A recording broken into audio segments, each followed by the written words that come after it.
Kwenye swala la kuwa na marafiki wa kiume ni kama ambavyo tuliongea mwanzo tu kwamba hata ukiangalia kwenye yale mambo ya kishetani, au sio, wale ambao uko mbele wanajaribu kufunga ndoa ya jinsia moja, sio nataka agundue nini, ndoa ambayo anafunga mwanaume na mwanaume inadumu na inakuwa haina malumbano kuliko ndoa anaofunga mwanamke kwa mwanamke.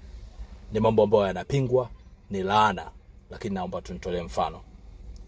Kwa hiyo sababu ya mwanamke kutokuwa na marafiki wa kike na kuwa na marafiki wa kiume ni kuepuka hivyo vitu. Ushoga, ushostito unakuwa mwingi sana, lakini wakati wengine wanakuwa wametumwa na kijiji huko kwao, kwa hawana muda wa drama, so wanaamua wajiside na watoto wa kiume na vitu kama hivyo. Lakini hiyo inatokea tu kama hana mahusiano au hajaolewa, ushajue. Lakini kisha kuja sasa ameolewa, rafiki yake mkubwa anatakiwa kuwa mwanaume wake au mume wake. Iko hivyo. Kwa kama atakuwa anaendelea na marafiki wa kiume akiwa na mume wake au mwanaume wake, hapo kuna kitu kingine zaidi. Kuchati, kuitana mpenzi, sijui nini, hivyo vitu havikubaliki. Mpenzi ni mmoja.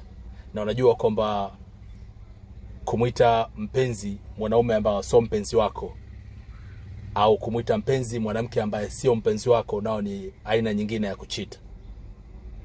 Iko hivyo. Najua unaweza ukasema Wachaga wanachiti kila siku, kila mtu ni mpenzi, kila mtu ni dia akiwa kwenye biashara. Achana na hiyo. Wachaga ni special case.